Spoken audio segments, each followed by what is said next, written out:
By 7 a.m., Karen's phone had exploded with 37 missed calls, 62 text messages, and one email marked urgent emergency board meeting. Today, she sat in the community center office, surrounded by empty coffee cups and pool renovation blueprints, watching the nightmare unfold on her laptop screen.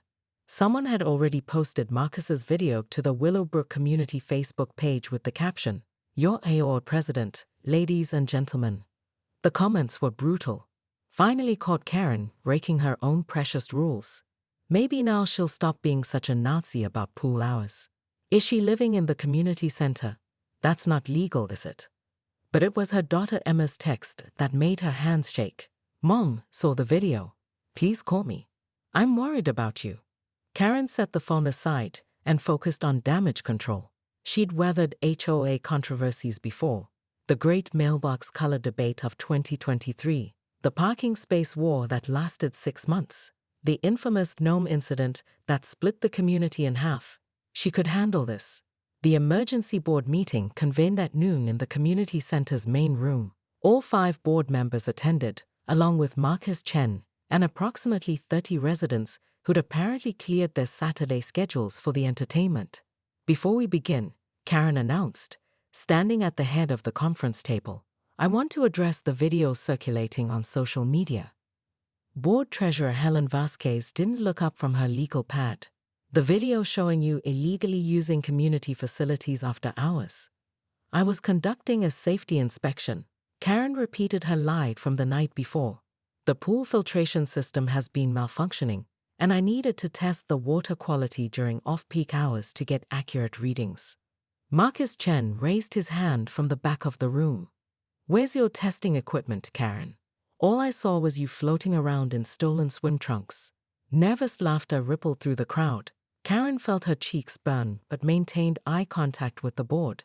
The preliminary visual inspection revealed several concerning issues that require immediate attention, she continued. Algae formation near the deep end, potential pH imbalances, and inadequate lighting for emergency situations. Board Secretary Linda Park finally spoke up. "Karen, we're not questioning your dedication to pool maintenance. We're questioning your judgment. Breaking community rules undermines your authority as president." "I didn't break any rules," Karen insisted. Section 12.3 clearly states that HOA officers have emergency access to all common areas for maintenance and safety purposes.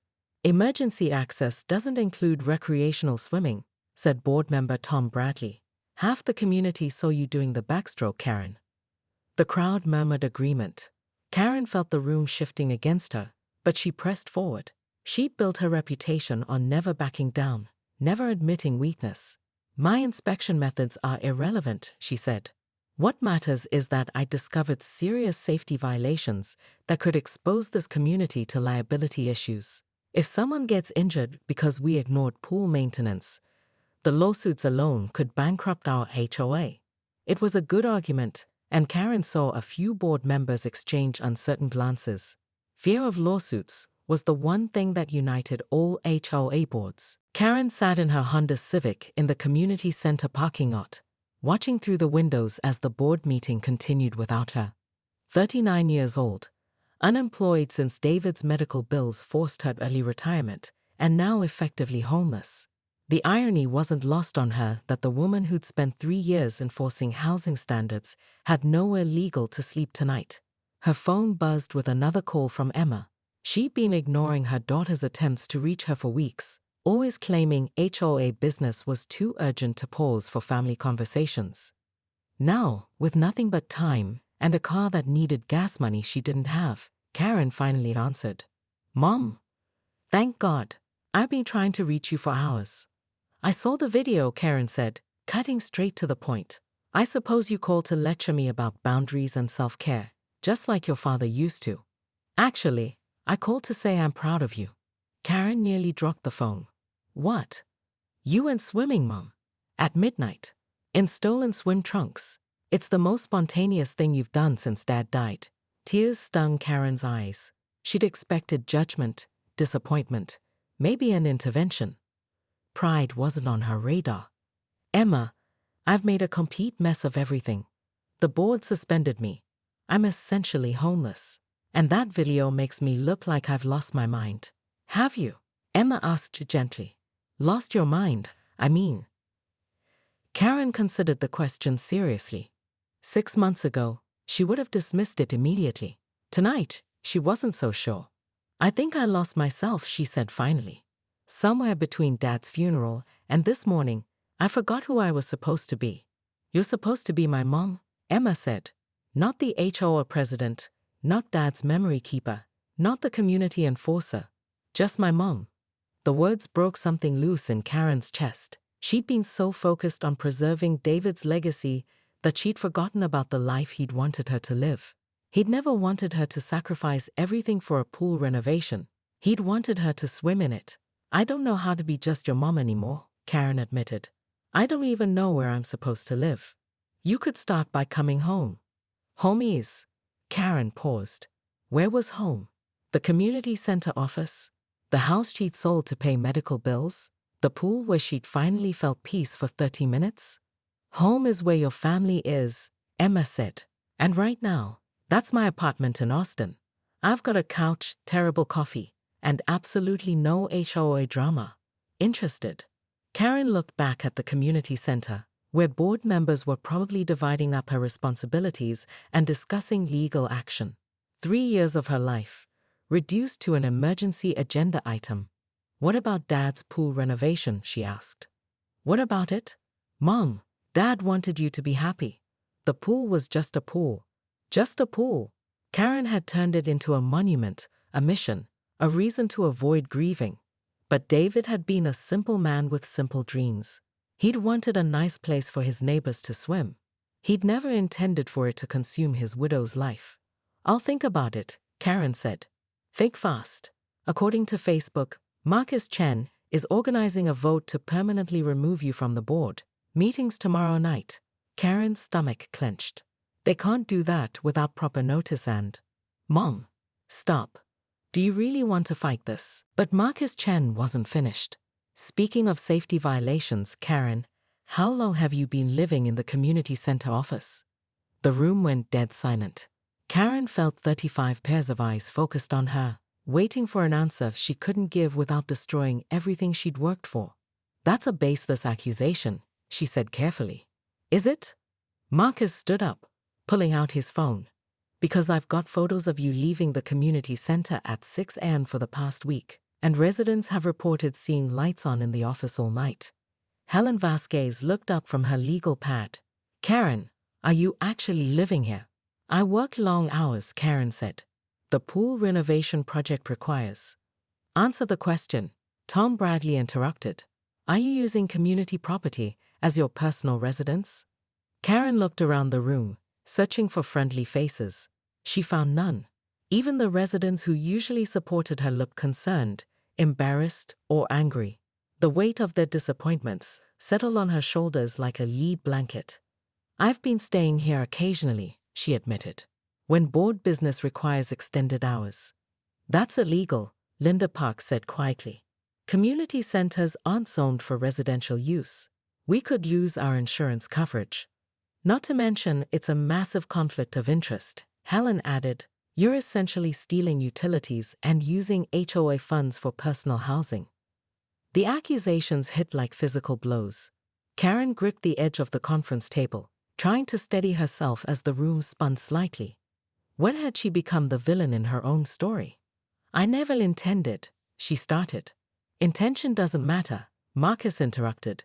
Actions matter, and your actions have compromised this entire board. Karen straightened her shoulders and did what she'd always done when cornered. She attacked. My actions, she said, her voice rising.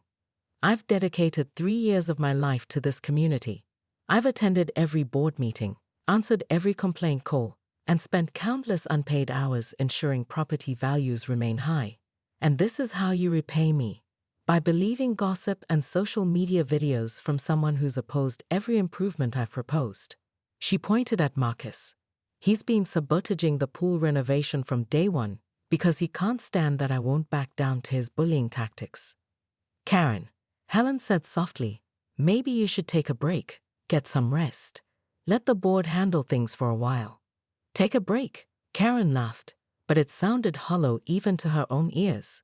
You mean step down? You mean abandon David's final project because it's become inconvenient? The mention of her late husband silenced the room. Karen saw pity in their faces now, which was somehow worse than their anger.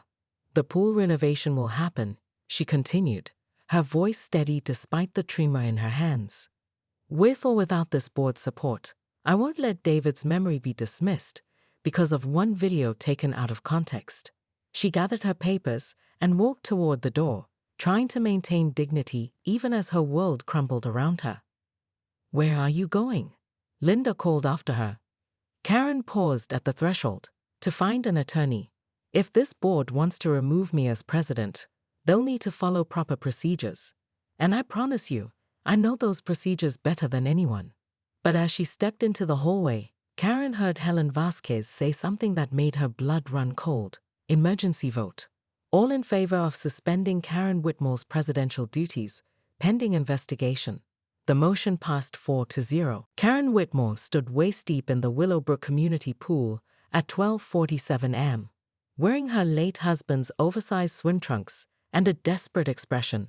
The motion sensor lights had already flickered on twice, and she knew the security cameras were recording everything.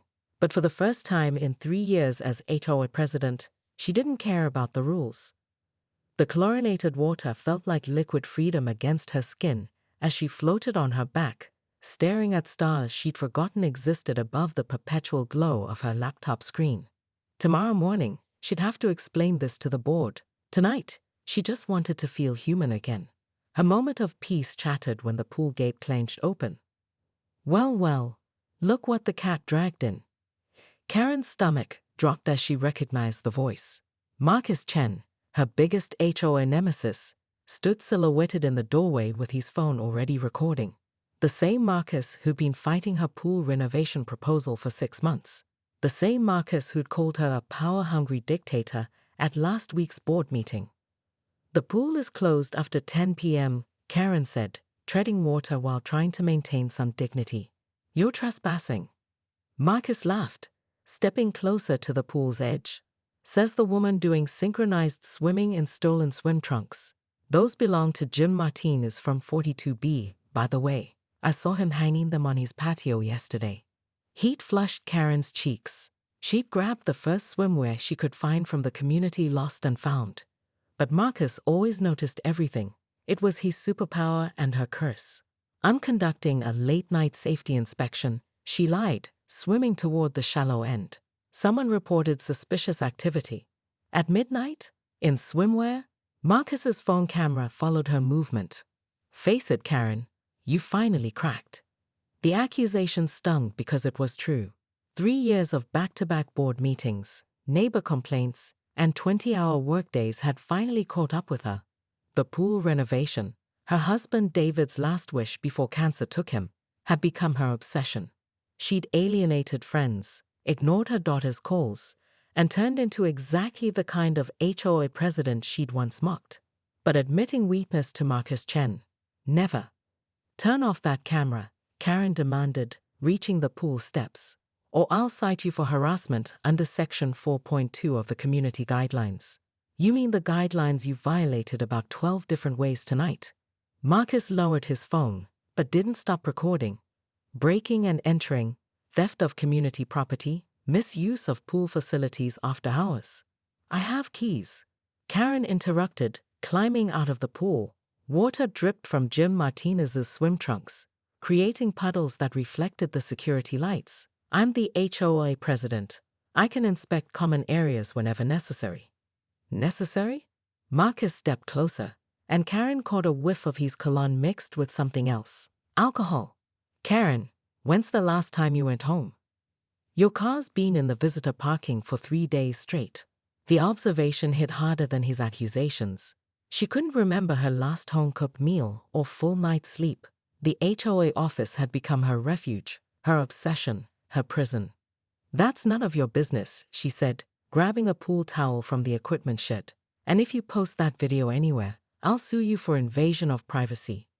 Marcus pocketed his phone, his expression shifting from amused to something almost resembling concern.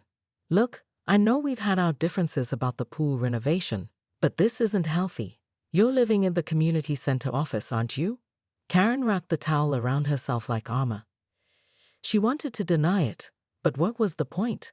Marcus had already seen too much. "The renovation project requires constant oversight," she said instead. "David designed those plans himself. I won't let the board water them down because of budget concerns." "David's been gone for 2 years, Karen." The words hung between them like a challenge. Karen felt something crack inside her chest, but she straightened her shoulders and lifted her chin. She perfected this look during countless board meetings, the expression that said she was in control, even when everything was falling apart. "Good night, Marcus. This conversation is over." But as she walked toward the community center, clutching Jim Martinez's swim trunks and what remained of her dignity, Karen knew this conversation was just beginning. Tomorrow, the video would surface, the board would demand answers, and her carefully constructed world would finally collapse. She just hoped she'd be ready for what came next. "I think Dad would want me to do whatever makes me feel most at peace," Karen said. "And what's that?" Karen looked around Emma's cozy apartment, with its mismatched furniture and walls covered in her daughter's artwork. She thought about the part-time job she'd started at the local community center, teaching water safety classes to children and seniors. She thought about Sophia's delighted laughter when she'd mastered floating, and the way the Texas sun felt on her shoulders during their afternoon swimming lessons. "This," she said simply, "this makes me feel at peace." Emma smiled and squeezed her mother's hand. "Then that's your answer." 3 months later, Karen received another email, this time with photos attached. The Willowbrook pool renovation was complete, and it was beautiful. The new filtration system, updated lighting, and expanded deck space had transformed the facility into something truly special. David's design had been executed flawlessly, with one addition Karen hadn't expected: a small garden area beside the pool, with a bronze plaque reading, "In memory of David Whitmore, dreamer, designer, devoted husband, and father."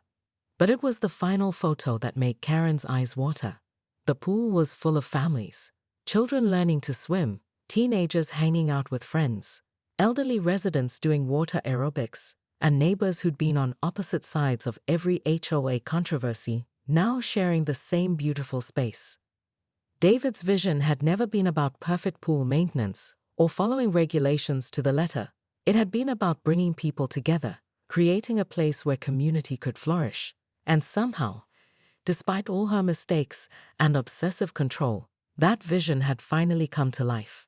Karen printed the photos and hung them on Emma's refrigerator, right next to Sophia's drawing of their swimming lessons.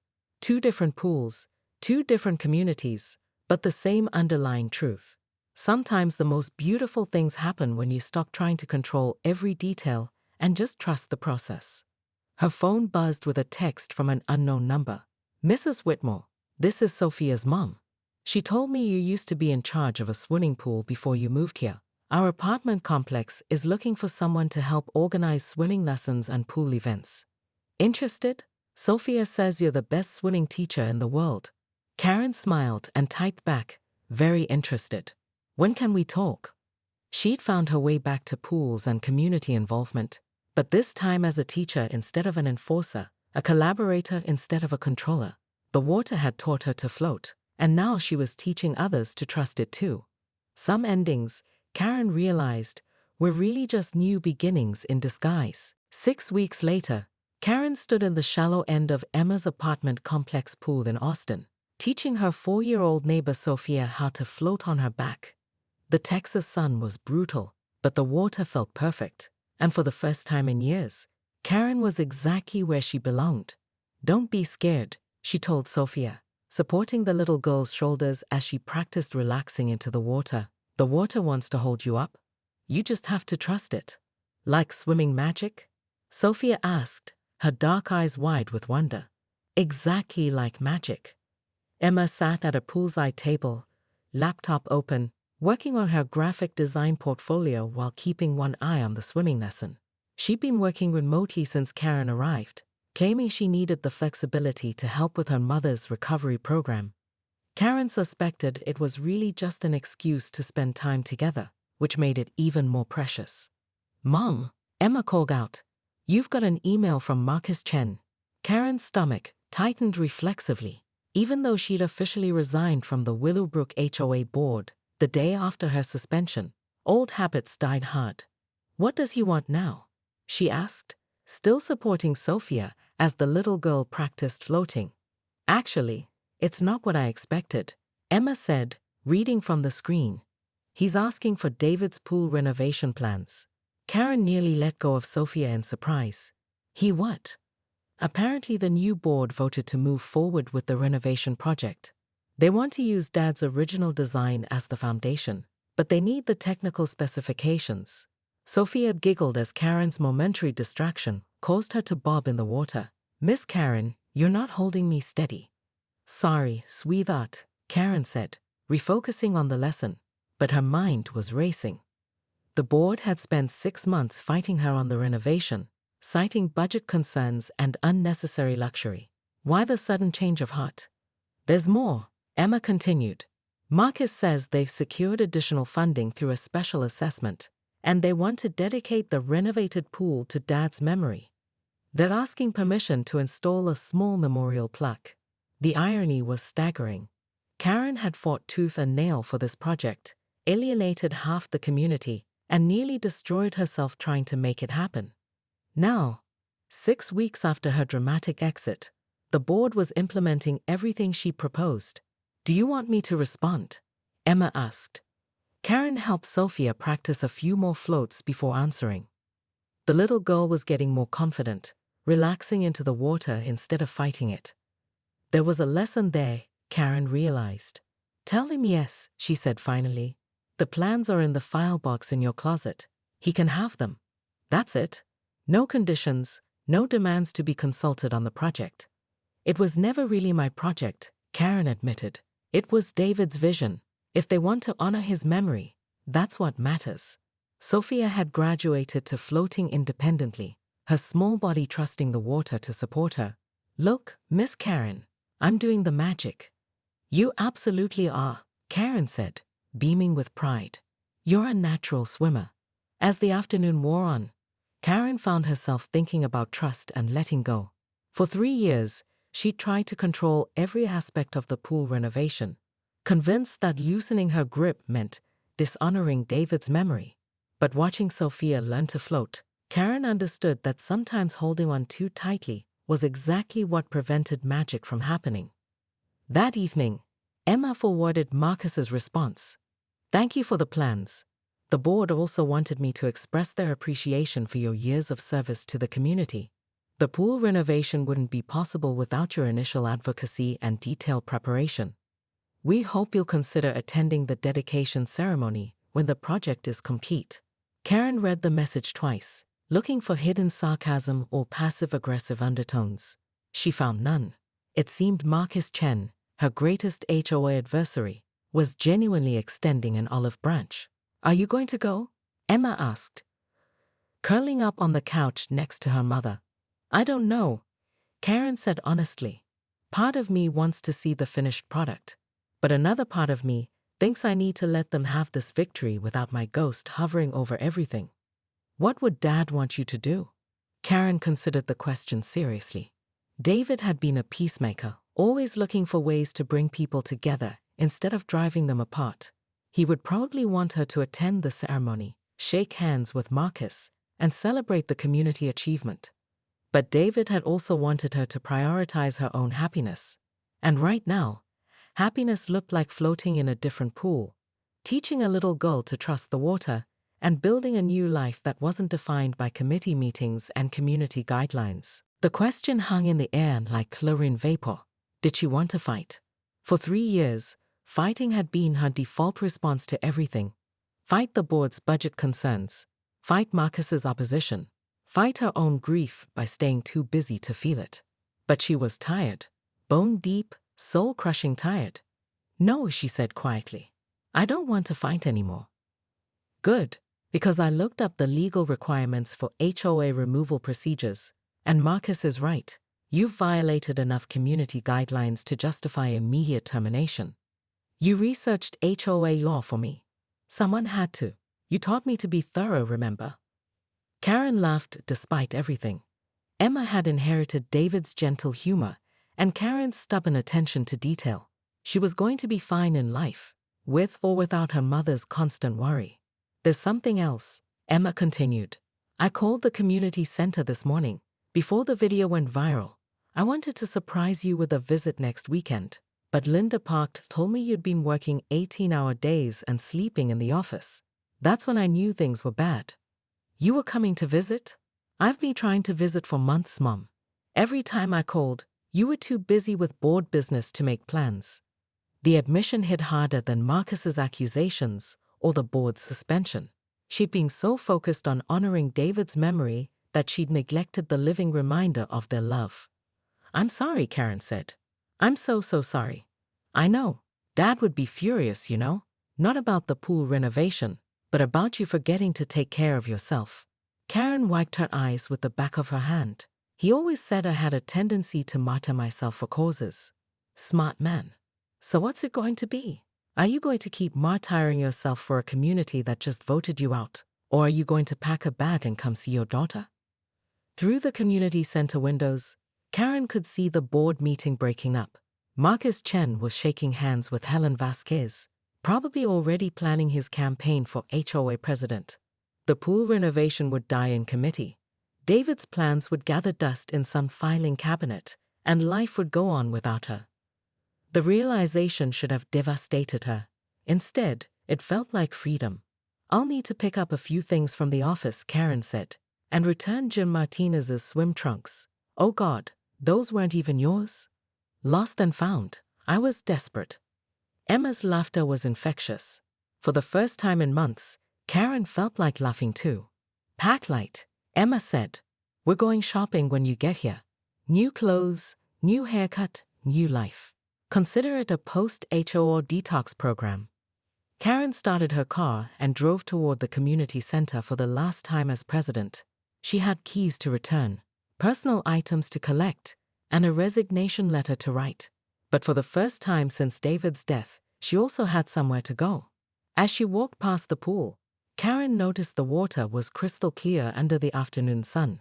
Someone had been maintaining it properly all along. Maybe the community didn't need her as much as she'd convinced herself they did. She left Jim Martinez's swim trunks in the lost and found box where she'd found them, along with a note apologizing for the unauthorized borrowing. Then she packed her laptop, David's pool plans, and 3 years' worth of HOA files into 2 cardboard boxes. The resignation letter took 10 minutes to write and 3 years to understand. But as Karen loaded her car and drove away from Willowbrook Community, she felt something she hadn't experienced since that midnight swim. Peace.